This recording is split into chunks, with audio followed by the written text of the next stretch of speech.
बंदी छोड़ सतगुरु रामपाल जी परमेश्वर जी की जय हो।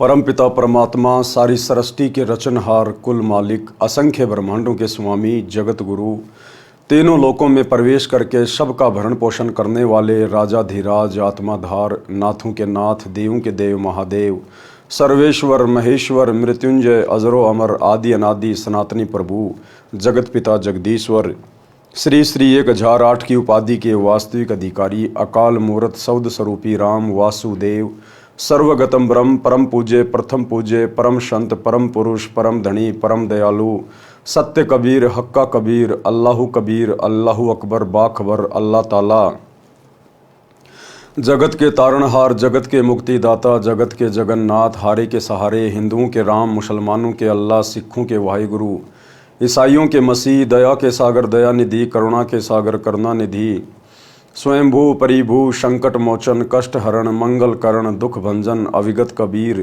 निर्विकार निर्विषम परमात्मा अलय अलेख सतगुरु आदि अनादि सतगुरु असली मर्यादा पुरुषोत्तम असली राम असली कृष्ण असली घनश्याम असली मुरारी राजाओं के राजा महाराजाओं के महाराजा शहंशाहों के शहंशाह सम्राटों के सम्राट भगवानों के भगवान अल्लाहों के अल्लाह प्रभुओं के प्रभु मसीहों के मसीह सच्चे वाहिगुरु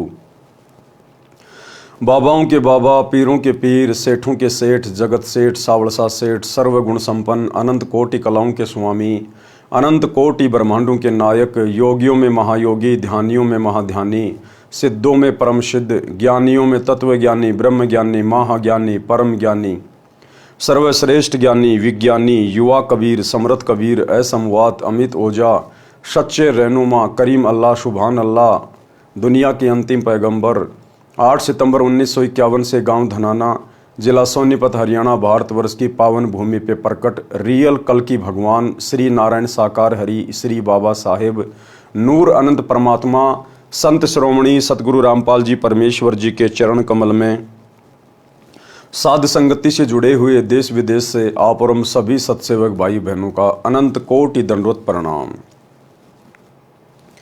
सत्साई भाई और बहनों, दया परमपिता परमेश्वर जी की सारी सृष्टि के रचनहार सतगुरु रामपाल जी भगवान की जिनके शुभ आशीर्वाद से विशेष आशीर्वाद से उन्हीं के कर कमल से लिखित पवित्र पुस्तक जीने की राह के ऊपर वीडियो बनाने की श्रृंखला जारी है। इसी श्रृंखला में आज हमारा ये 26वें नंबर का वीडियो है। प्रत्येक वीडियो में गुरुदेव भगवान के आशीर्वाद से हमें भक्ति मार्ग से संबंधित बहुत सारी बातें पता चल रही हैं जो हमारे विश्वास को दृढ़ कर रही हैं। भाई और बहनों, पवित्र पुस्तक जीने की राह के ऊपर कल हमारा लास्ट वीडियो होगा, अंतिम वीडियो होगा। उसके बाद सृष्टि रचना शुरू हो जाती है जो कि गुरुदेव भगवान ने अपने सत्संगों में अनेकों बार अच्छे से समझाई हुई है।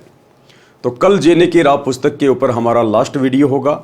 उसके बाद मुसलमान धर्म के ऊपर गुरुदेव भगवान ने जो पवित्र पुस्तक लिखी है मुसलमान नहीं समझे ज्ञान कुरान, यानी मुसलमान धर्म के भाई मुल्ला काजी ये लोग कुरान शरीफ के ज्ञान को भली भांति नहीं समझ पाए हैं। उसके बाद उस पुस्तक के ऊपर वीडियो बनाने की श्रृंखला शुरू होगी। तो आज के वीडियो में गुरुदेव भगवान हमें वासुदेव की परिभाषा के विषय में बता रहे हैं। आम जो जगत के लोग हैं, सांसारिक लोग हैं, जो शास्त्र अनुकूल साधना से अपरिचित हैं, अपने धर्म ग्रंथों के गूढ़ रहस्यों से अपरिचित हैं, वे लोग केवल श्री कृष्ण जी को वासुदेव कहते हैं। दरअसल वासुदेव श्री कृष्ण जी का नाम नहीं था, वासुदेव श्री कृष्ण जी के पिताजी का नाम था। और श्री कृष्ण जी के पिता का वासुदेव नाम पंडितों ने वेदों से रखा था, क्योंकि वेदों में वासुदेव पूर्ण ब्रह्म परमात्मा कबीर साहेब का नाम है। वासुदेव का मतलब होता है जिसकी सत्ता सबके ऊपर है, जिसका निवास हर जगह पर है, जो कण कण में है, जो हर जगह निवास करता है वास करता है, उसको कहते हैं वासुदेव। तो श्री कृष्ण जी वासुदेव नहीं है, श्री विष्णु जी वासुदेव नहीं है, दुर्गा वासुदेव नहीं है, 21 ब्रह्मांड का स्वामी ज्योति निरंजन वासुदेव नहीं है, क्योंकि ज्योति निरंजन यानी काल ब्रह्म का निवास केवल 21 ब्रह्मांड में है, जबकि इससे ऊपर तो अक्षर पुरुष के 7 संख ब्रह्मांड हैं। इसलिए अक्षर पुरुष भी वासुदेव नहीं है, क्योंकि अक्षर पुरुष से ऊपर फिर शतलोक है, और ऊपर के लोकों में और नीचे के सभी लोकों में केवल एकमात्र परम सत्ता का वास है, जिसे कबीर भगवान कहते हैं, जो कबीर भगवान वर्तमान में सतगुरु रामपाल जी के रूप में धरती पे प्रकट हैं।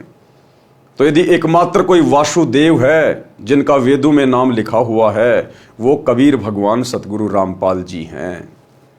तो चलिए गुरुदेव भगवान क्या समझा रहे हैं। पवित्र पुस्तक जीने की राह, पार्ट नंबर 26 और पेज नंबर 220। वासुदेव की परिभाषा। गीता अध्याय 3 श्लोक 14-15 में कहा है कि संपूर्ण प्राणी अन्न से उत्पन्न होते हैं। संपूर्ण प्राणी अन्न से उत्पन्न होते हैं। अन्न से कैसे उत्पन्न होते हैं? गुरुदेव भगवान ने बताया कि अन्न के खाने से शरीर में वीर्य पैदा होता है और वीर्य से फिर मनुष्य की उत्पत्ति होती है, स्त्री या पुरुष के रूप में। तो इस प्रकार अन्न से सभी की उत्पत्ति होती है। गीता अध्याय 3 श्लोक 14-15 में कहा है कि संपूर्ण प्राणी अन्न से उत्पन्न होते हैं। अधिक जानकारी पृष्ठ 215-216 पर है, वहां से पढ़े। यहां पर केवल इस विषय को लेते हैं। फिर कहा है कि ब्रह्म अर्थात क्षर पुरुष की उत्पत्ति अविनाशी परमात्मा से हुई है। ब्रह्म कौन? ये 21 ब्रह्मांड का स्वामी, दुर्गा का पति, ब्रह्मा विष्णु महेश का पिता। ब्रह्म यानी काल, ज्योति निरंजन, इसकी उत्पत्ति किससे हुई है? अविनाशी परमात्मा से। कौन अविनाशी परमात्मा? वही वासुदेव कबीर भगवान जो सबका उत्पत्ति करता है, जिसके विषय में गीता अध्याय 15 श्लोक 17 में कहा है। इससे सिद्ध है कि सर्वगतम ब्रह्म यानी सर्वव्यापी परम अक्षर ब्रह्म अर्थात वासुदेव सदा ही यज्ञों में प्रतिष्ठित है। विचार करें, सर्वगतम ब्रह्म का अर्थ है सर्वव्यापी परम अक्षर परमात्मा। गीता अध्याय 3 श्लोक 15 के अनुसार श्री ब्रह्मा जी, श्री विष्णु जी तथा श्री शिव जी तीनों देवता केवल एक ब्रह्मांड में बने तीनों लोकों स्वर्गलोक, पृथ्वीलोक, पाताल लोक में केवल एक एक विभाग अर्थात गुण के प्रधान हैं। ये सर्वगतम ब्रह्म अर्थात सर्वव्यापी परमात्मा वासुदेव नहीं है। यानी काल ने तपस्या करके पूर्ण ब्रह्म परमात्मा कबीर देव भगवान से 21 ब्रह्मांड लिए हुए हैं और 21 ब्रह्मांड के एक ब्रह्मांड में काल ने जो सृष्टि रची हुई है, उस एक ब्रह्मांड में केवल 3 लोकों के प्रधान हैं ये ब्रह्मा विष्णु महेश, वो भी एक एक विभाग के। यानी श्री ब्रह्मा जी को काल ने सृष्टि रचना का कार्यभार सौंप रखा है। सृष्टि रचना यानी जीवों की उत्पत्ति करना अपने रजोगुण के प्रभाव से। विष्णु जी को कार्य दे रखा है उन सब का पालन पोषण करना, उन सबको मोह ममता में बांध के रखना। और शंकर जी को ड्यूटी दे रखी है उन सबको मार मार के फिर अपने पिता ज्योति निरंजन के पास तपस्या पे भेज देना, क्योंकि उसको प्रतिदिन 1 लाख मानव शरीर खाने का श्राप मिला हुआ है। तो श्री ब्रह्मा विष्णु महेश तो केवल 21 ब्रह्मांड में केवल एक ब्रह्मांड में, और वो भी एक ब्रह्मांड के मात्र 3 लोकों के प्रधान देवता हैं, और वो भी एक एक डिपार्टमेंट के। तो ये भी सर्वगतम ब्रह्म परमात्मा नहीं है। नंबर 2, ब्रह्म यानी ब्रह्मा विष्णु महेश का पिता, जिसको क्षर पुरुष भी कहते हैं, ये केवल 21 ब्रह्मांडों का प्रभु है। ये भी सर्वव्यापी अर्थात वासुदेव नहीं है। इस काल ने भी सतलोक में तप करके केवल 21 ब्रह्मांड प्राप्त किए थे परमात्मा से। जो इसके 21 ब्रह्मांड को परमात्मा ने दुर्गा और काल सहित वहां से 16 संकोश की दूरी पे भेज दिया। तो ये काल भी केवल 21 ब्रह्मांड का ही स्वामी है। ये भी सर्वव्यापी परमात्मा नहीं है, वासुदेव नहीं है, सर्वगतम ब्रह्म नहीं है, क्योंकि इससे ऊपर तो फिर अक्षर पुरुष है। अक्षर पुरुष ये केवल 7 संघ ब्रह्मांडों का प्रभु है। ये भी सर्वव्यापी अर्थात वासुदेव नहीं है। अक्षर पुरुष भी वासुदेव नहीं है, ये केवल 7 संघ ब्रह्मांडों का स्वामी है। इससे ऊपर तो शतलोक, अलखलोक, अगम लोक और अनामी लोक है, जिसके विषय में अक्षर पुरुष जानता भी नहीं है। तो अक्षर पुरुष भी वासुदेव नहीं है। नंबर 4, परम अक्षर ब्रह्म, पूर्ण ब्रह्म परमात्मा, ये है वो कबीर देव सतगुरु रामपाल जी भगवान। ये है वासुदेव, जिस परमात्मा की सत्ता ऊपर से लेकर नीचे सबके ऊपर है। इन्होंने ही काल को 21 ब्रह्मांड दिए, इन्होंने ही अक्षर पुरुष को 7 संघ ब्रह्मांड दिए, और ऊपर के 4 लोक भी इन्होंने रचे। सभी जीवात्माओं की उत्पत्ति भी इन्होंने की, और इन सभी लोकों में प्रवेश करके सबका भरण पोषण यही कबीर भगवान सतगुरु रामपाल जी कर रहे हैं। तो ये हैं असल में वासुदेव। वेदों में इस कबीर भगवान को वासुदेव कहा गया है, जो पंडितों ने वेदों से वासुदेव नाम श्री कृष्ण जी के पिताजी का रख दिया था। परम अक्षर ब्रह्म यह सर्व ब्रह्मांडों का स्वामी है, सर्व का धारण पोषण करने वाला है, यह वासुदेव है। विशेष अधिक जानकारी के लिए पढ़ें इसी पुस्तक के सृष्टि रचना अध्याय में। जैसा कि आप जी को पूर्व में बताया है कि परम अक्षर ब्रह्म स्वयं पृथ्वी पर प्रकट होकर अच्छी आत्माओं को मिलते हैं। परम अक्षर ब्रह्म स्वयं पृथ्वी पर प्रकट होकर अच्छी आत्माओं को मिलते हैं। ये परमात्मा सतलोक से स्वयं ही गति करके आता है, चल के आता है, स्वयं ही ये प्रकट होता है, तत्वदर्शी संत की भूमिका निभाता है, सतगुरु की भूमिका निभाता है। ये सतलोक से किसी आत्मा को यहां भेजता नहीं है अपना अवतार बना के, अपना प्रतिनिधि बना के। ये स्वयं ही प्रकट होता है। जिसका काम उसी को साजे और करे तो मूर्ख बाजे। 21 ब्रह्मांड में काल के अधीन जितने भी आत्माएं हैं उनका मोक्ष केवल ये कबीर भगवान स्वयं ही आके करवाता है, किसी आत्मा के वश की बात नहीं है। इसीलिए तो कहा गया है कि परम अक्षर ब्रह्म स्वयं पृथ्वी पर प्रकट होकर अच्छी आत्माओं को मिलते हैं, उनको तत्व ज्ञान बताते हैं। इसी विधान अनुसार वही परमात्मा संत गरीबदास जी को, कौन परमात्मा? वही कबीर परमात्मा, परम अक्षर ब्रह्म वासुदेव कबीर देव, अपने विधान अनुसार वही परमात्मा संत गरीबदास जी को गांव छुडानी जिला झज्जर प्रांत हरियाणा में सन 1727 में मिले थे। कौन मिले थे गरीबदास जी को? वही परम अक्षर ब्रह्म वासुदेव कबीर परमात्मा। और एक छोटा सा सत्संग पूज्य गुरुदेव जी के मुख कमल से कि वर्तमान में वे कौन हैं, यानी वर्तमान में सतगुरु रामपाल जी कौन है? ये वही परमात्मा हैं जो सन 1727 में गांव छुडानी के खेतों में आदरणीय गरीबदास जी को मिले थे। छोटा सा सत्संग जिसमें गुरुदेव कह रहे हैं कि उत्तर दक्षिण पूर्व पश्चिम फिरदा दाने दाने नु, सर्व कला सतगुरु साहिब की हरि आए हरियाणे नु। कि भाई वो परमात्मा गरीबदास जी के समय आए और आज तुम्हारे सामने प्रत्यक्ष प्रकट है। अगर पहचान सको तो पहचान लो। छोटा सा सत्संग। तो क्या बताते हैं? उत्तर दक्षिण पूर्व पश्चिम फिरता दाने दाने नो, और सर्व कला सतगुरु साहिब की हरि आए हरियाणे। गरीबदास जी के समय आए थे रिबारे भाई प्रगट सामने थारे, पहचाने जात पहचान लियो। गरीबदास जी के समय आए थे रिबारे भाई प्रगट सामने थारे, पहचाने जात पहचान लियो। गरीबदास जी के समय आए थे रिबारे भाई प्रगट सामने थारे, पहचाने जात पहचान लियो। तो भाई और बहनों, सत्संग आपने सुना, उम्मीद करता हूं समझ में आ गया होगा। गरीबदास जी को कौन मिले थे? गरीबदास जी के समय कौन आए थे? कबीर परमात्मा जिंदा बाबा के रूप में। और गुरुदेव कह रहे हैं वही आज तुम्हारे सामने प्रत्यक्ष प्रकट है, पहचान सको तो पहचान लो। तो वर्तमान में हमारे सामने कौन प्रत्यक्ष प्रकट है? सतगुरु रामपाल जी। तो कौन हुए सतगुरु रामपाल जी? गरीबदास जी के गुरु, गरीबदास जी के परमात्मा। ये स्वयं बंदी छोड़ कबीर साहिब है, वासुदेव है, परम अक्षर ब्रह्म है। अपने विधान अनुसार वही परमात्मा संत गरीबदास जी को गांव छुडानी जिला झज्जर हरियाणा प्रांत सन 1727 में मिले थे। एक जिंदा महात्मा की वेशभूषा में थे। गरीबदास जी की आत्मा को उस सनातन परम धाम में ले गए थे। कहाँ? सतलोक में। फिर ऊपर के सर्व ब्रह्मांडों तथा प्रभुओं की स्थिति बताकर तत्व ज्ञान से परिचित कराकर वापिस शरीर में छोड़ा था।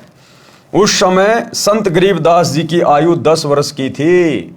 उस दिन संत गरीबदास जी को मृत जानकर चिता पर रखकर अंतिम संस्कार की तैयारी कर रहे थे। उसी समय उनकी आत्मा को शरीर में प्रवेश करा दिया। जीवित होने पर सर्व कुल के लोगों की खुशी का ठिकाना नहीं रहा। उसके पश्चात संत गरीबदास जी ने एक अनमोल ग्रंथ की रचना की। उसमें आंखों देखा तथा स्वयं परमात्मा द्वारा बताए ज्ञान को बताया, जो एक गोपाल दास नामक दादूपंथी साधु ने लिखा था, जो वर्तमान में प्रिंट करा रखा है। पंजाब प्रांत में लुधियाना शहर के पास एक वासियर गांव है। उसमें एक प्रभु प्रेमी व्यक्ति राम राय उर्फ झुमकरा रहता था। उसने संत गरीबदास जी की महिमा सुनी तो दर्शनार्थ गांव छुडानी में चला गया। संत गरीबदास जी ने ये ज्ञान सुनाया जो इस दास संत रामपाल दास को संत गरीबदास से प्राप्त हुआ है, जो आप जी को इस पुस्तक तथा अन्य पुस्तकों के द्वारा सुनाया है। उस राम राय ने प्रश्न किया कि हे महात्मा जी, यानी गरीबदास जी से उस राम राय उर्फ झुमकरा जी ने सवाल किया कि हे महात्मा जी, यह ज्ञान तो आज तक किसी ने बताया नहीं।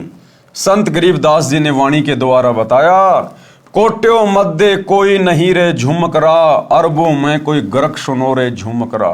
कि भाई राम राय उर्फ झुमकरा, ये तत्व ज्ञान बताने वाला संत तुझे करोड़ों में कोई नहीं मिलेगा, करोड़ों में। अरबों में तुझे कोई एक आध मिलेगा, अरबों में। आज पूरे विश्व की जनसंख्या अरबों में है, 8 अरब, और 8 अरब की जनसंख्या में मात्र एक ही सतगुरु है, एक ही तत्वदर्शी संत है, एक ही वो महापुरुष है जो इस संपूर्ण अध्यात्म को जानता है, और वो है सतगुरु रामपाल जी। क्योंकि ये स्वयं वासुदेव है, ये वासुदेव ही अपने द्वारा रची गई सृष्टि का ज्ञान ठीक ठीक बता सकते हैं, दूसरा कोई नहीं बता सकता।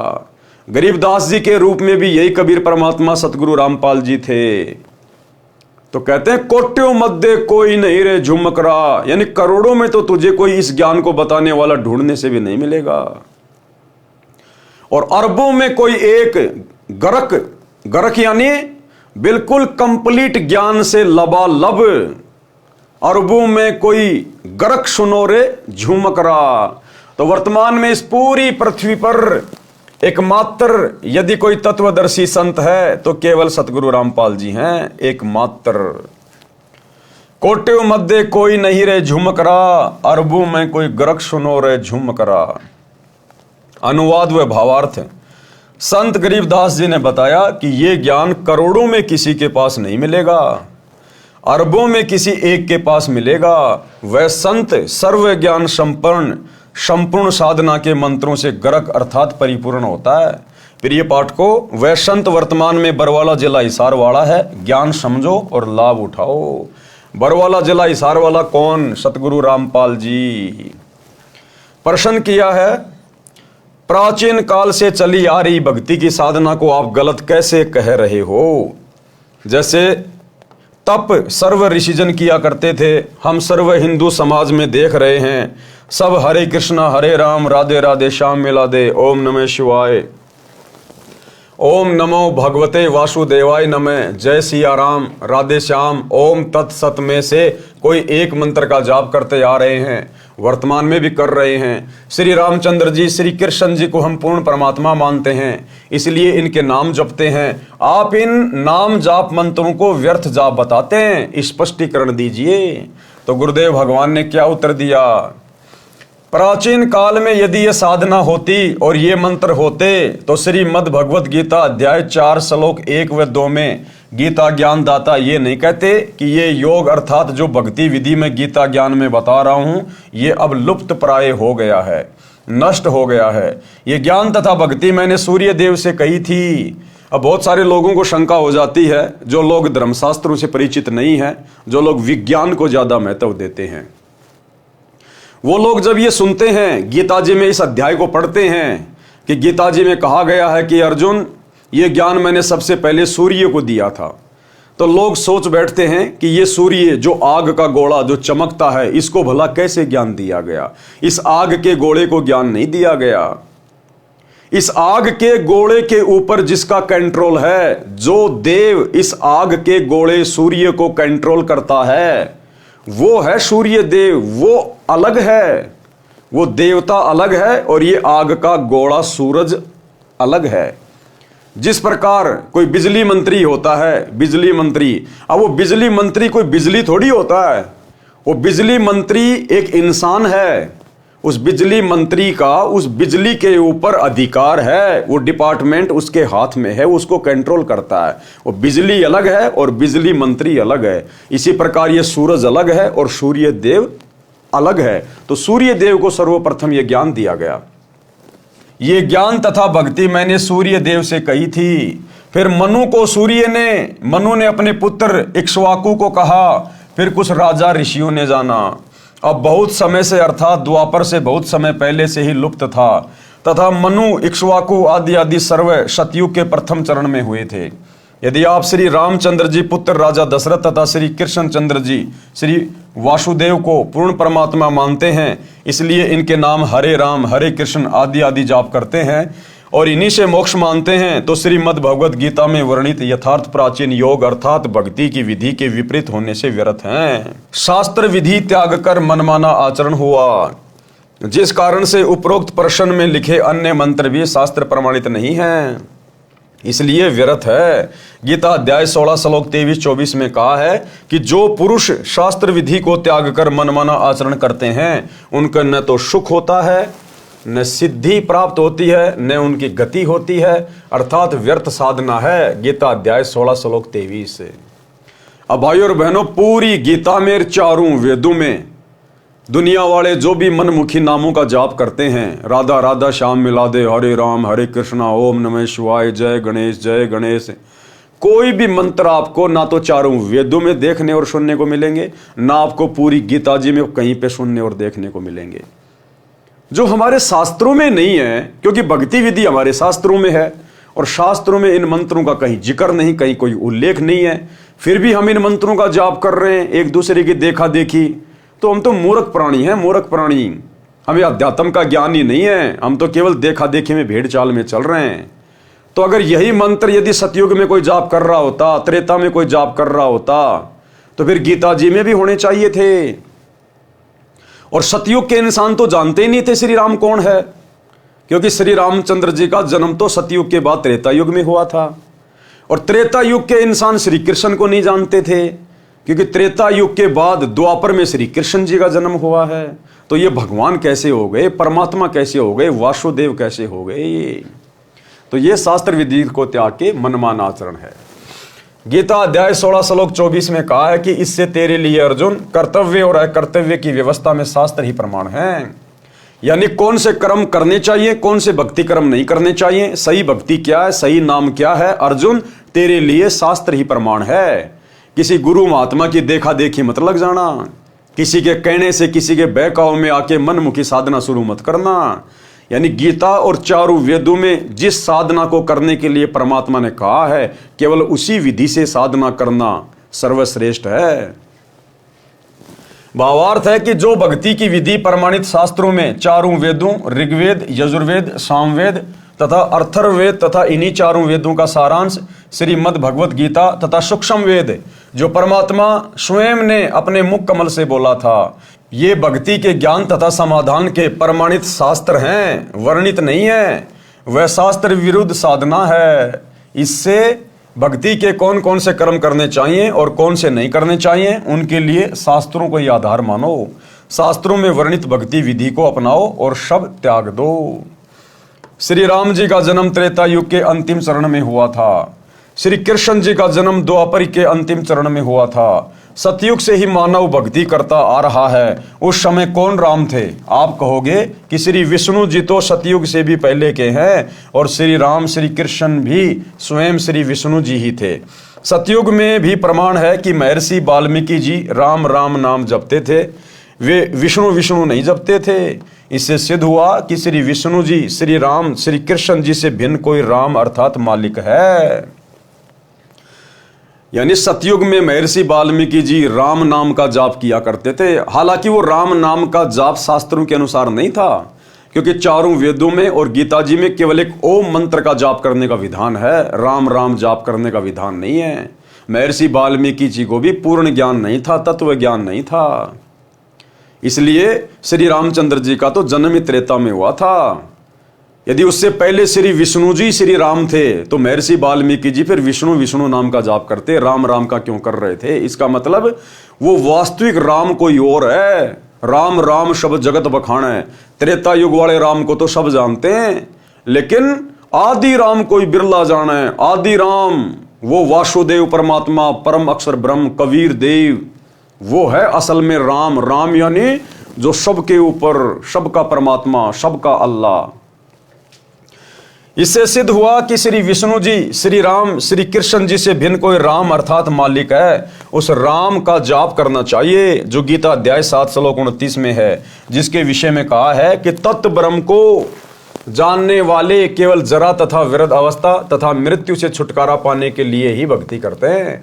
अर्जुन ने गीता अध्याय 8 श्लोक 1 में प्रश्न किया कि वह तत्व ब्रह्म क्या है, तो गीता ज्ञानदाता ने गीता अध्याय 8 श्लोक 3 में उत्तर दिया कि वह परम अक्षर ब्रह्म है, यानी सबसे ऊपर वाला भगवान, तेरे ब्रह्मा विष्णु महेश दुर्गा काल महाकाल इन सबसे ऊपर वाला वो परम अक्षर ब्रह्म है, वो सच्चिदानंद घन ब्रह्म कबीर देव, ये है वो वासुदेव जो वर्तमान में सतगुरु रामपाल जी के रूप में धरती पे प्रकट है।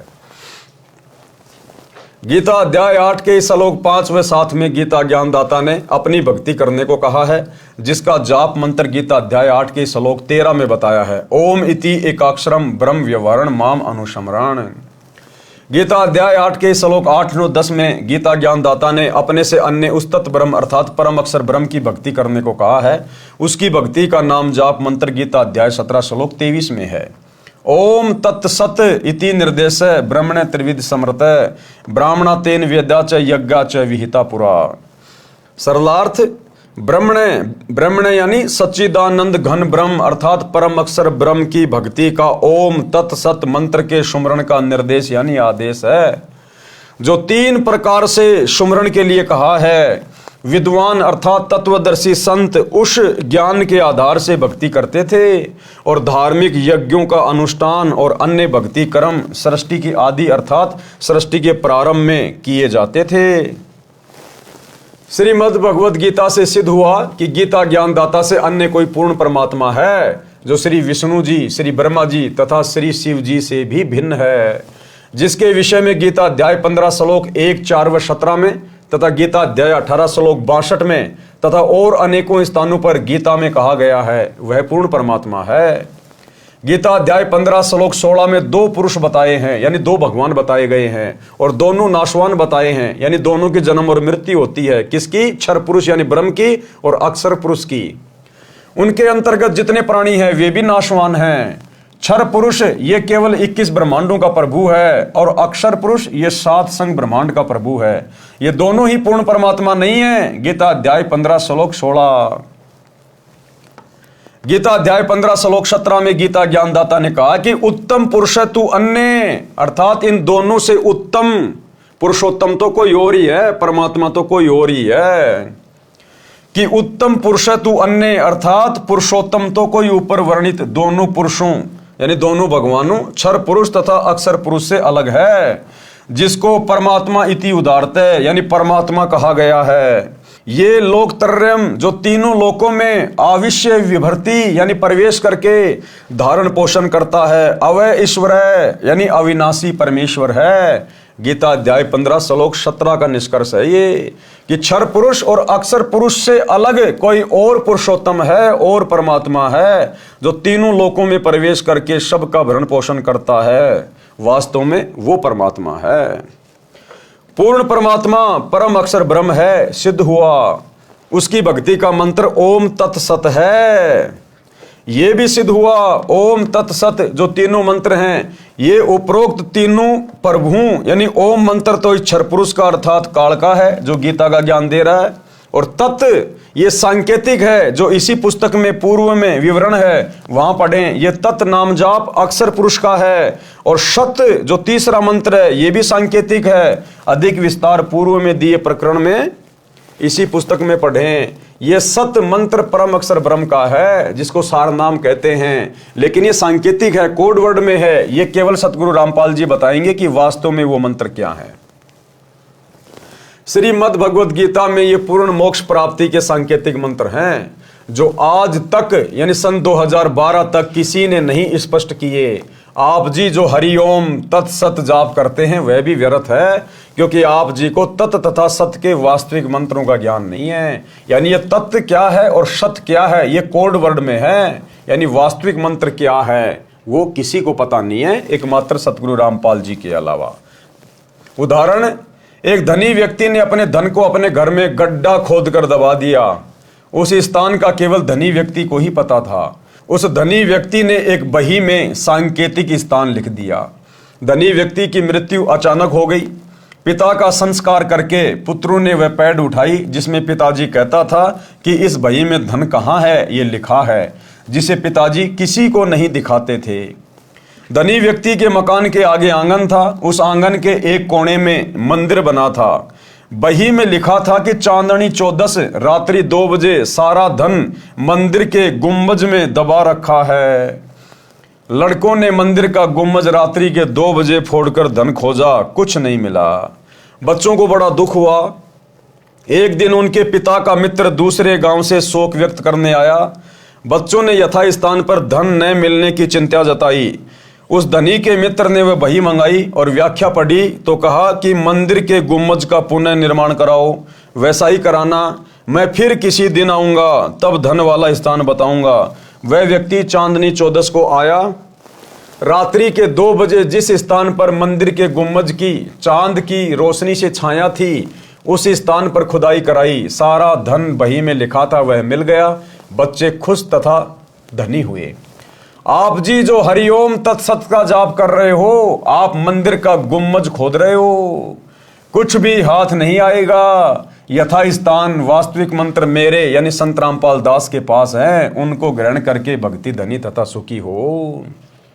परमात्मा कहते हैं वस्तु कहां खोजे कहां और किस विध लागे हाथ, और भाई एक पलक में पाइए बेदी ले ले साथ। तो ये ओम तत् सत क्या है, इनके पीछे छुपे हुए वो वास्तविक मंत्र क्या हैं, इनका भेद वर्तमान में केवल सतगुरु रामपाल जी के पास है, क्योंकि ये वासुदेव है, इन्होंने इन मंत्रों का आविष्कार किया है। प्रश्न किया है, राधा जी गांव बरसाना उत्तर प्रदेश नजदीक वृंदावन की रहने वाली थी। वहां के व्यक्ति राधे राधे नाम जपते हैं। सुबह सुबह या कभी कभी आपस में मिलते हैं तो वे राम राम नहीं बुलाते, वे कहते हैं चाचा राधे राधे। चाचा कहता कि बेटा राधे राधे, क्या वे मूर्ख हैं? उत्तर दिया गुरुदेव ने, तत्व ज्ञान के अभाव से लोकवेद को सत्य ज्ञान मानकर यह शास्त्र विरुद्ध मंत्रों का जाप चल रहा है। यानी ये गीता जी में कहीं नहीं लिखा राधा राधा राधे राधे श्याम मिला दे, ये मनमाना आचरण है, लोकवेद है, भेड़ चाल है। वैसे तो आप जी को पहले स्पष्ट कर ही दिया है कि गीता अध्याय 16 श्लोक 23-24 में कहा है कि जो शास्त्र विधि को त्याग कर मनमाना आचरण करते हैं, अर्थात जो नाम जाप शास्त्रों में नहीं है उनका जाप करते हैं, उनको न सुख होता है, न सिद्धि प्राप्त होती है, न उनकी गति होती है, अर्थात व्यर्थ जाप साधना है। इससे तेरे लिए अर्जुन कर्तव्य और अकर्तव्य की व्यवस्था में शास्त्र ही प्रमाण है, ये पहले बता चुका हूं। अब बात है कि चाचा भतीजा राधे राधे शब्द क्यों उच्चारण करते हैं। आप जानते हैं कि राधा जी कौन थी? राधा भगवान श्री कृष्ण जी की प्रेमिका थी। उस समय बरसाना गांव के व्यक्ति राधा जी को उल्टा, बदचलन, निर्लज आदि आदि विशेषणों से संबोधित करते थे। कहते थे ये दूसरे गांव के नंद बाबा के लड़के से छिप छिप कर मिलने जाती है, इसे अपने घर पर भी न आने देना, बेटियों पर गलत प्रभाव पड़ेगा। श्रीमान जी, अब उसी बरसाना के व्यक्ति राधा जी के लिए स्वयं स्त्री पुरुष युवतियां कहते हैं कि राधे राधे श्याम मिला दे। जैसा कि आप जी ने पूर्व के प्रश्न में बताया था कि हम ये नाम भी जाप करते हैं, अब न राधा जी है और न श्री कृष्ण जी, अब बड़बड़ा रहे हैं सनीपात के जवर के रोगी की तरह, राधे राधे श्याम मिला दे। यही स्थिति अन्य मंत्रों की है जो आपने पूर्व प्रश्न में कहे हैं, उनकी जानो, वे भी शास्त्र प्रमाणित न होने से व्यर्थ हैं। और जिस समय राधा थी श्री कृष्ण जी भी यही था, और वो बेचारी राधा श्री कृष्ण जी से मिल भी नहीं पाती थी, छुप छुपा के मिलती थी बड़ी मुश्किल से लोगों से नजरें बचा के। और जब वो राधा श्री कृष्ण से मिलने जाती थी, लोगों को पता चलता था तो बरसाने के लोग उसको बदचलन लड़की कहते थे, बदचलन। अपने घर पर भी नहीं आने देते उसको कि हमारे बच्चे और बिगाड़ेगी। तो वो राधा बेचारी खुद नहीं मिल पाती थी श्री कृष्ण जी से, और अब तुम कहते हो राधे राधे श्याम मिला दे, तुम्हें कहां से मिला देगी? बेचारी खुद तो छुप छुप के मिला करती थी। तो ये शास्त्र विधि को त्याग के मनमाना आचरण हो रहा है। अब आपके इस प्रश्न का उत्तर बताता हूं कि चाचा भी कहता है राधे राधे, भतीजा भी कहता है राधे राधे। आपको भी पता है कि राधा जी श्री कृष्ण जी की प्रेमिका थी। आपको यह भी पता है कि जब रुक्मणी जी को श्री कृष्ण जी भगाकर रथ में बैठा कर लाने लगा तो रुक्मणी जी का भाई अपनी बहन को छुड़ाने के लिए घोड़े पर सवार होकर पीछे दौड़ा था। श्री कृष्ण जी ने पहले तो उसे पीटा था, फिर रथ के पीछे बांधकर घसीटा था। रुक्मणी जी भी श्री कृष्ण जी की प्रेमिका थी, उनके बीच में रुक्मणी का भाई आया था, उसकी क्या दशा की थी। श्री कृष्ण जी ने रुक्मणी की प्रार्थना पर रुक्मणी के भाई की जान बख्शी थी। यदि आज भगवान कृष्ण वर्तमान में होते तथा राधा भी होती और बरसाना वाले चाचा भतीजा आपस में ये शब्द बोलते कि राधे राधे, तो क्या श्री कृष्ण जी पसंद करते? कभी नहीं। चाचा भतीजा दोनों को रथ से बांधकर घसीटते। यदि आप किसी की प्रेमिका का नाम लेकर बड़बड़ाओगे तो प्रेमी के ऊपर कैसी गुजरेगी? यदि ताकतवर होगा तो मुंह फोड़ देगा, कमजोर होगा तो रोएगा, उसकी जान को कोसेगा। क्या वह प्रसन्न होगा? नहीं। इसलिए ये नाम जो शास्त्र प्रमाणित नहीं है, इनका जाप व्यर्थ है। शास्त्र प्रमाणित नाम मेरे पास है। किसके? सतगुरु रामपाल जी के पास, वासुदेव के पास। आओ और अपना कल्याण कराओ। फिर किसी ने प्रश्न किया, आपने प्रसन्न यानी पूर्ण गुरु की क्या पहचान है? इसके उत्तर में एक स्थान पर लिखा है कि प्रमाणित हुआ कि ओम नाम का जाप शास्त्र प्रमाणित है। काल ब्रह्म की पूजा करनी चाहिए या नहीं? इसके उत्तर में बहुत सारे ऋषियों की पूजा को शास्त्र विधि त्याग कर मनमाना आचरण कही है, जो ओम नाम का जाप करते थे। उत्तर दिया गुरुदेव ने, वे ऋषि जी ओम नाम के जाप के साथ हट करके घोर तप भी करते थे, जिस कारण से उनकी साधना को शास्त्र विरुद्ध कहा है। ओम नाम का जाप शास्त्र प्रमाणित तो है, परंतु मोक्षदायक नहीं है, क्योंकि ओम नाम केवल इस ब्रह्म का है, काल का है, जो गीता अध्याय 8 श्लोक नंबर 13 में है। ओम इति एक अक्षरम ब्रह्म व्यवरण माम अनुस्मरण ये परियाति तजन देहम सयाति प्रमाम गतम। और ओम नाम की साधना करके आप केवल उसके ब्रह्म लोक में जा सकते हैं, और ब्रह्म लोक में जाने के बाद भी जीव वापस आता भक्ति नष्ट करके। गीता अध्याय 8 श्लोक नंबर 16 में लिखा हुआ है। और ब्रह्म लोक से नीचे आके फिर वो नरक भोगता है, 84 लाख योनियों में गधा कुत्ता सुअर बनता है। इसलिए ओम नाम की साधना भी मोक्षदायक नहीं है। परंतु मोक्षदायक नहीं है, जिससे अनुत्तम गति प्राप्त होती है। अनुत्तम गति यानी घटिया गति, मोक्ष प्राप्त नहीं होगा। इसलिए उन ऋषियों की पूजा विधि शास्त्र विरुद्ध है। वेद तथा गीता में उस पूर्ण परमात्मा की भक्ति करने को कहा है, उसकी भक्ति न करके मनमानी पूजा शास्त्र विरुद्ध है। प्रश्न किया फिर, महर्षि वाल्मीकि जी तो सतयुग में हुए थे, वे भी राम राम जपते थे, क्या ये मंत्र भी शास्त्र प्रमाणित नहीं है? जी बिल्कुल नहीं है। कैसे नहीं है? उत्तर, पूर्व में बताया है कि गीता अध्याय 4 श्लोक 1 व 2 में गीता ज्ञान दाता ने बताया है कि ये ज्ञान मैंने सूर्य को सुनाया था, उसने अपने पुत्र मनु जी को सुनाया, फिर कुछ एक राज ऋषियों को प्राप्त हुआ। सतयुग के प्रारंभ में ही ये सब सूर्य, मनु व राज ऋषि हुए, उनके बाद ये ज्ञान नष्ट हो गया था।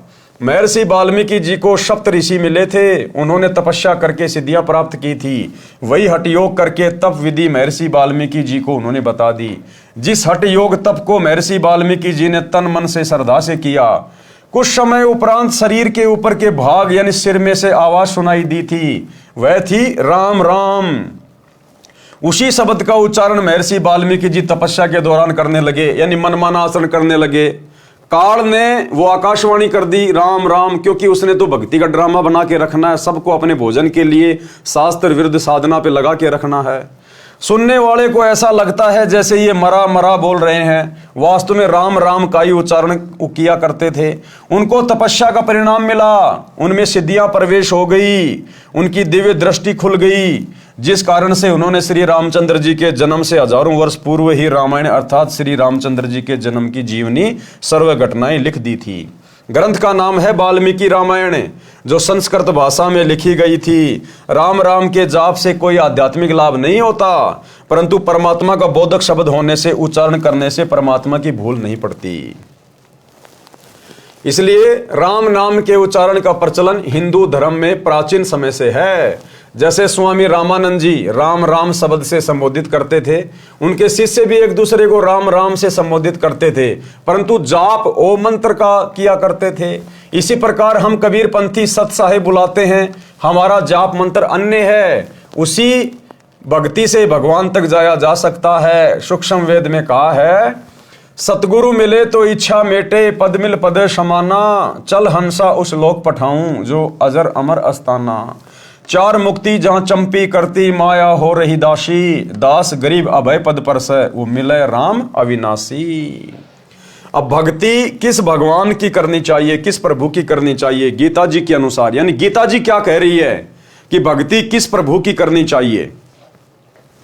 इसलिए सूक्ष्म वेद में कहा है, भजन करो उस रब का जो दाता है कुल सबका, कि उस प्रभु का, उस भगवान का, उस रब का, उस मालिक का भजन करो जो सबका रब है, सबका भगवान है, सबका परमात्मा है, जो वासुदेव है, उस परम अक्षर ब्रह्म का, कबीर देव का, जो वर्तमान में सतगुरु रामपाल जी के रूप में धरती पे प्रकट हैं। श्रीमद् भगवद गीता अध्याय 15 श्लोक 1 से 4 तथा 16-17 में कहा है कि यह संसार ऐसा है जैसे पीपल का पेड़ है। जो संत इस संसार रूपी पीपल के पेड़ की मूल यानी जड़ों से लेकर तीनों गुणों रूपी शाखाओं तक सभी भाग भिन्न भिन्न बता देता है, स वेदवित, वह वेद के तात्पर्य को जानने वाला है, अर्थात वह तत्वदर्शी संत है। यानी सृष्टि की रचना कैसे हुई, काल के 21 ब्रह्मांड कैसे आए, कहां से आए, ब्रह्मा विष्णु महेश की उत्पत्ति कैसे हुई, ब्रह्मा विष्णु महेश की भक्ति मार्ग में क्या स्थिति है, कितनी इनकी पावर है, कहां तक के ये भगवान है, अक्षर पुरुष कौन है, उसके साथ संग ब्रह्मांड कहां से आए, कैसे आए, और ऊपर के चारों अजर अमर लोक क्या हैं, जो इस संपूर्ण सृष्टि रचना को बता दे, इस भक्ति रूपी पेड़ की संरचना को बता दे, वो है वासुदेव, वो है वो प्रभु जिसकी भक्ति करनी चाहिए। अपने द्वारा रची सृष्टि का ज्ञान तथा वास्तविक अध्यात्म ज्ञान परमात्मा स्वयं पृथ्वी पर प्रकट होकर अपने मुख कमल से सुनाता है। अपने द्वारा रची गई सृष्टि का ज्ञान परमात्मा स्वयं पृथ्वी पर प्रकट होकर, यानी आज सतगुरु रामपाल जी ये कबीर भगवान 8 सितंबर 1951 से गांव धनाना, जिला सोनीपत, हरियाणा में प्रकट हैं।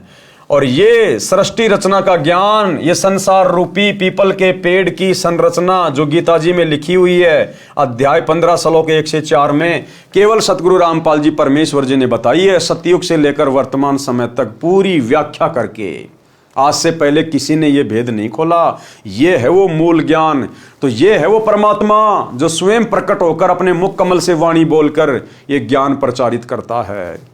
एक छोटा सा सत्संग पूज्य गुरुदेव जी के मुख कमल से कि अपने द्वारा रची गई सृष्टि का सही सही ज्ञान वो परमात्मा स्वयं ही सतलोक से चलकर आके देता है। सुनिए, तो इससे सिद्ध है कि ना वेद कंप्लीट ज्ञान रखते हैं उस परमात्मा के पाने का, उसके लिए ऑप्शन छोड़ दिया कि उसको तो तत्वदर्शी संत ही बताएंगे। तो परमेश्वर कबीर देव जी 600 वर्ष पहले कहा करते थे, वेद मेरा भेद है, मैं मिलूं वेदन से नाही, और जौन वेद से मैं मिलूं ये वेद जानते नहीं। ये चारों वेद मेरी महिमा गाते हैं, लेकिन इन वेदों में मेरे पाने का विधान नहीं, संविधान नहीं, कोई ज्ञान नहीं, मंत्र नहीं। और जौन वेद से, जिस विधान ज्ञान से, जिस मंत्र से मेरी प्राप्ति हो, इन वेदों में वर्णित नहीं है, वेद नहीं जानते। और वेद तो खुद कह रहे हैं कि वो तो तत्वदर्शी संत बताएंगे। वो तत्वदर्शी संत की भूमिका करने भी स्वयं ही परमेश्वर आए थे। ना जीव तत्वदर्शी नहीं हो सकता, अध्यात्म ज्ञान से जीव परिचित नहीं हो सकता भगवान की रची सृष्टि को।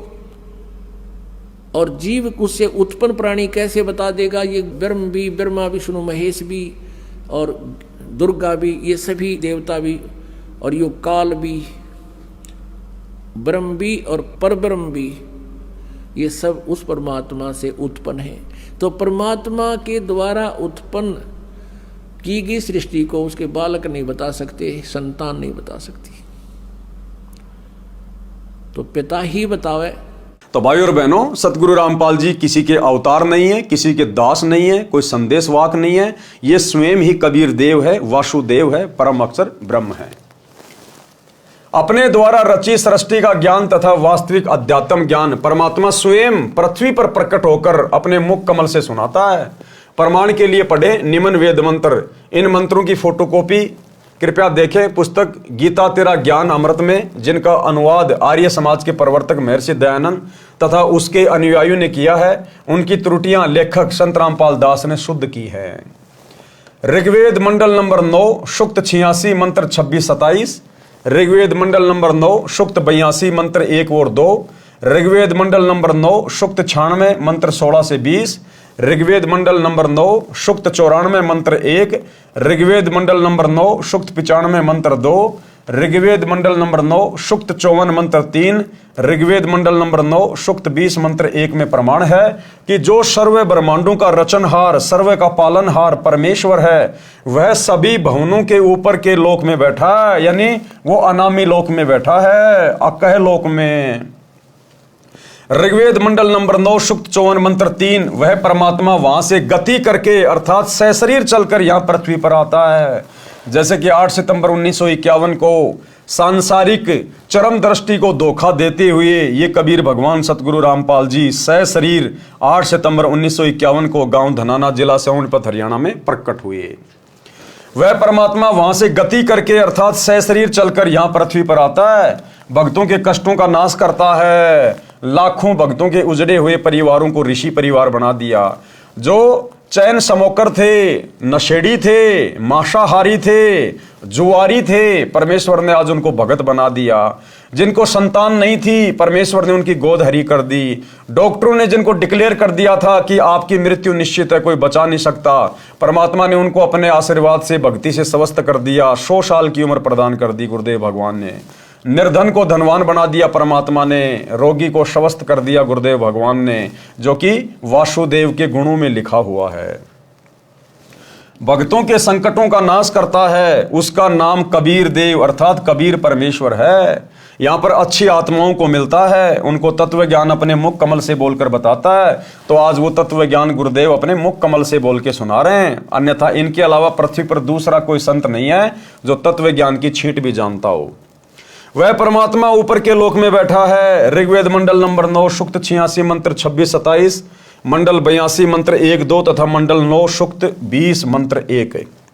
परमात्मा पृथ्वी पर कवियों की तरह आचरण करता हुआ विचरण करता है। ऋग्वेद मंडल नंबर 9 सूक्त 94 मंत्र 1 में परमात्मा अपने मुख कमल से वाणी बोलकर भक्तों को भक्ति करने की प्रेरणा करता है। परमात्मा भक्ति के गुप्त मंत्रों का आविष्कार करता है। ऋग्वेद मंडल नंबर 9 सूक्त 95 मंत्र 2। सार नाम और सार शब्द ये सतगुरु रामपाल जी परमेश्वर जी के पास हैं, ये गुप्त मंत्र और किसी के पास नहीं है। परमात्मा तत्व ज्ञान को कबीर वाणी यानी कबीर वाणी द्वारा लोकोक्तियों, दोहों, चौपाइयों द्वारा बोलकर सुनाता है। वह कबीर देव, कबीर परमेश्वर है जो संत रूप में प्रकट होता है।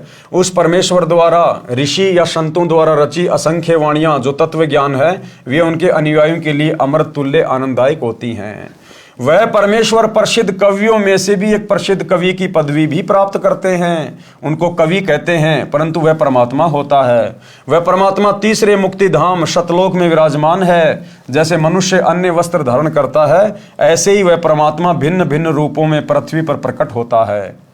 उपरोक्त ऋग्वेद के मंत्रों से स्पष्ट है कि परमात्मा अपने अमर धाम से चलकर पृथ्वी पर प्रकट होता है। वह अच्छी आत्माओं को मिलता है। वह तत्वदर्शी संत की भूमिका करके तत्व ज्ञान दोहों, चौपाइयों, शब्दों द्वारा बोलता है। क्या भूमिका करता है वो परमात्मा? परम अक्षर ब्रह्म वासुदेव तत्वदर्शी संत की भूमिका। उस परमेश्वर ने सन 1398 से 1518 तक 120 वर्ष पृथ्वी पर भारतवर्ष की पावन धरती पर काशी शहर में जुलाहे यानी धानक के रूप में रहकर तत्व ज्ञान बताया था। कबीर अक्षर पुरुष एक पेड़ है और क्षर पुरुष वाकी डार और तीनों देवा शाखा हैं, पात रूप संसार। विशेष कबीर वाणी पुस्तक में एक वाणी ऐसे भी लिखी है, कबीर अक्षर पुरुष वृक्ष का तना है, क्षर पुरुष है डार, तीनों देव शाखा बहे, पात जानो संसार। सरलार्थ, वृक्ष का जो हिस्सा पृथ्वी से बाहर दिखाई देता है उसकी जानकारी बताइए कि वृक्ष का जो तना होता है उसे तो अक्षर पुरुष जानो, जो 7 संग ब्रह्मांडों का स्वामी है। तने के ऊपर कई मोटी डार निकलती हैं, उनमें से एक डार को क्षर पुरुष जानो यानी काल जानो, ब्रह्म जानो। फिर उस डार के मानो 3 शाखा निकलती हैं, ये तीनों देवता रजगुण ब्रह्मा जी, सतगुण विष्णु जी तथा तमगुण शिव जी जानो। और उन शाखाओं पर लगे पत्ते जीव जंतु जानो। परमेश्वर कबीर जी ने तत्व ज्ञान में सब ज्ञान बताया है। गीता अध्याय 4 श्लोक 32 में भी कहा है कि यज्ञों अर्थात धार्मिक अनुष्ठानों की जानकारी ब्रह्मणे मुखे सच्चिदानंद घन ब्रह्म अर्थात परम अक्षर ब्रह्म ने अपने मुख कमल से बोली वाणी में विस्तार के साथ कही है, वो तत्व ज्ञान है। गीता अध्याय 4 श्लोक 34 में कहा है कि जो तत्व ज्ञान परमात्मा स्वयं बताता है उसको उसके कृपया पात्र संत ही समझते हैं। यानी तत्व ज्ञान को, जो तत्व ज्ञान को कबीर भगवान वासुदेव सतगुरु रूप में, तत्वदर्शी संत के रूप में प्रकट होके बताता है, उसको हर कोई नहीं समझ पाता।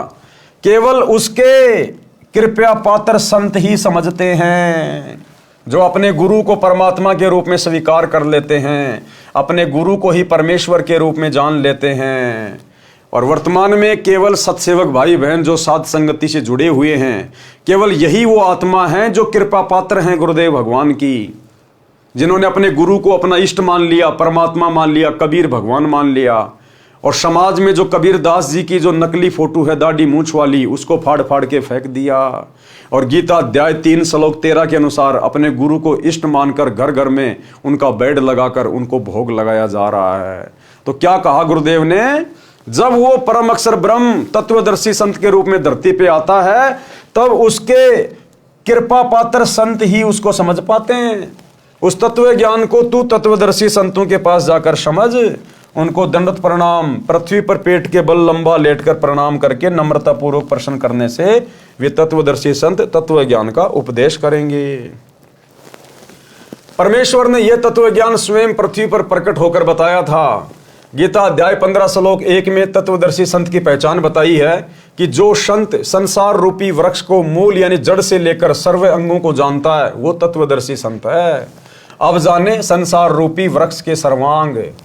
मूल यानी जड़, ये परम अक्षर ब्रह्म है, ये कबीर देव है, ये वासुदेव है। यानी पेड़ की जो जड़ होती है वो जमीन के अंदर होती है, वो दिखाई नहीं देती, वो परोक्ष होती है, गुप्त होती है, छुपी हुई होती है, लेकिन वो साकार है। यदि उसको खोद के देखा जाए तो वो साकार है, साकार। इसलिए पेड़ का जो मूल है वो उसकी जड़ होती है, जड़ से ही पूरे पेड़ को पोषण मिलता है, तने को भी, डारियों को भी, आगे शाखाओं को भी। तो पोषण कहां से मिल रहा है? जड़ से मिल रहा है। इसी प्रकार जो परम अक्षर ब्रह्म है, जो वासुदेव है, कबीर देव, वो गुप्त है, वो परोक्ष है, निराकार नहीं है, वो साकार है। जैसे पेड़ की जड़ें निराकार नहीं है, वो साकार हैं जो जमीन के अंदर है। इसी प्रकार वो कबीर परमात्मा साकार है, निराकार नहीं है, जो तीनों लोकों में प्रवेश करके सबका भरण पोषण करता है। जैसे पेड़ की जड़ें पूरे पेड़ का पोषण करती हैं।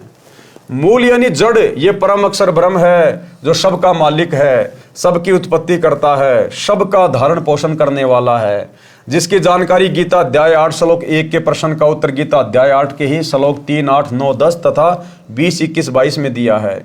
उसी का वर्णन गीता अध्याय 15 श्लोक 17 में है। जैसे गीता अध्याय 15 श्लोक 16 में 2 पुरुष बताए हैं, एक क्षर पुरुष, दूसरा अक्षर पुरुष।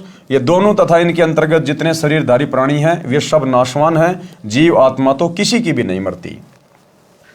गीता अध्याय 15 के श्लोक 17 में कहा है कि उत्तम पुरुष है, अर्थात पुरुषोत्तम तो अन्य ही है, जिसे परमात्मा इति उदाहरतः परमात्मा कहा जाता है। ये लोकत्रयम जो तीनों लोकों में अविश्य विवर्ती प्रवेश करके सबका धारण पोषण करता है, अवय ईश्वर, वो अविनाशी परमेश्वर है। ये परम अक्षर ब्रह्म संसार रूपी वृक्ष की मूल यानी जड़ रूप परमेश्वर है। ये वह परमात्मा है जिसके विषय में संत गरीबदास जी ने कहा है, भजन करो उस रब का जो दाता है कुल सबका। तो ये है वो दाता, वो रब, पूरे कुल का मालिक। भजन करो उस रब का जो दाता है कुल सबका। ये 21 ब्रह्मांड के स्वामी क्षर पुरुष का भी दाता है, 7 संग ब्रह्मांड के स्वामी अक्षर पुरुष का भी दाता है। यह असंख्य ब्रह्मांडों का मालिक है। यह क्षर पुरुष तथा अक्षर पुरुष का भी मालिक तथा उत्पत्ति करता है। अक्षर पुरुष ये संसार रूपी वृक्ष का तना जाने, ये 7 संग ब्रह्मांडों का मालिक है, ये भी नाशवान है। तीसरा क्षर पुरुष ये गीता ज्ञान दाता है, इसको क्षर ब्रह्म भी कहते हैं। इसे संसार वृक्ष की डार जानो, ये केवल 21 ब्रह्मांडों का मालिक है, ये भी नाशवान है। नंबर 4 पर तीनों देवता, रजगुण ब्रह्मा, सतगुण विष्णु, तमगुण शिव, संसार रूपी वृक्ष की 3 शाखाएं यानी टहनियां हैं। ये एक ब्रह्मांड में बने 3 लोकों, पृथ्वी लोक, पाताल लोक तथा स्वर्ग लोक में एक एक विभाग के मंत्री हैं यानी मालिक हैं। जैसे रजगुण विभाग के श्री ब्रह्मा जी मालिक हैं, जिसके प्रभाव से सभी प्राणी संतान उत्पत्ति करते हैं। सतगुण विभाग के श्री विष्णु जी मालिक हैं, जिसके एक दूसरे में ममता बनी रहती है, कर्मा अनुसार सर्व का किया फल देते हैं। तमोगुण विभाग के श्री शंकर जी मालिक हैं, जिसके कारण सर्व का अंत होता है, और पात रूप में संसार के प्राणी जानो, ये है संसार रूपी वृक्ष के सर्व भागों की भिन्न भिन्न जानकारी। ये ज्ञान स्वयं परमेश्वर कबीर जी ने अपने मुख कमल से बोला था। वह कबीर वाणी, कबीर बीजक, कबीर शब्दावली तथा कबीर सागर में श्री धनी धर्मदास बांधवगढ़ वाले द्वारा लिखा गया था। उस परमेश्वर ने जो बताया ही था, यह वर्तमान में इस दास रामपाल दास ने समझा है। ये कृपया परमेश्वर कबीर जी की ही है कि संपूर्ण अध्यात्म ज्ञान मुझे प्राप्त है। गीता अध्याय 15 श्लोक 1 के अनुसार तत्वदर्शी संत की पहचान से भी यह सिद्ध हुआ कि ये दास रामपाल दास वो तत्वदर्शी संत है। तो भाई और बहनों, मौका चूको मत, जितना जल्दी हो सके सतगुरु रामपाल जी परमेश्वर जी के सत्संग सुनना शुरू कर दो और भक्ति शुरू कर दो। आने वाला समय बहुत ज्यादा विनाशकारी है। अगर आप शास्त्र विधि को त्याग के मनमुखी मंत्रों का जाप करते रहोगे, हरे राम हरे कृष्णा राधे राधे श्याम मिला दे, ओम नमः भागवते वासुदेवाय नमः, कुछ भी जपते रहो, कुछ भी ढोलक पेटी बजाते रहो, इन नकली साधु संत महात्मा आचार्य शंकराचार्य की शरण में पड़े रहो, कुंभ नहाते रहो, गंगा हरिद्वार गया बरसाना बद्रीनाथ केदारनाथ नीलकंठ कहीं भी चक्री मारते रहो, गोवर्धन की फेरी लगाते रहो, कुछ नहीं हासिल होगा। अंत में दुर्गति होगी, दुर्गति। क्योंकि आप सभी लोग मनमानी साधना कर रहे हो, मनमानी पूजा। पूरा का पूरा हिंदू समाज मनमानी पूजा के ऊपर टिका हुआ है, मनमानी साधना के ऊपर।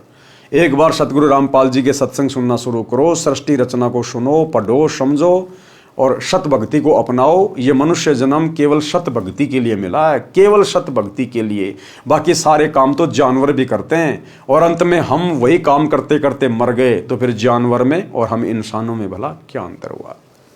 तो भाइयों और बहनों, आज के जीने की राह पुस्तक के ऊपर बन रहे वीडियो में केवल इतना ही। कल हमारा लास्ट वीडियो होगा, अंतिम वीडियो होगा जीने की राह पुस्तक के ऊपर। तो कल रात्रि सभी भाई बहन 8 बजे फिर से जुड़िए। तब तक गुरुदेव भगवान हम सबको आज्ञा दें, इजाजत दें, सद्बुद्धि दें, आशीर्वाद दें। बंदी छोड़ सतगुरु रामपाल जी भगवान की जय हो।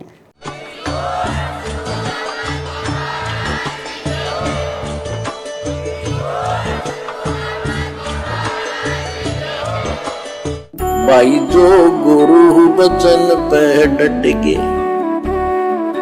कट गे फंद 84 के, कट गे फंद 84 के, कट गे फंद 84 के। भाई जो गुरु बचन पे डट गे, कट गे फंद 84 के।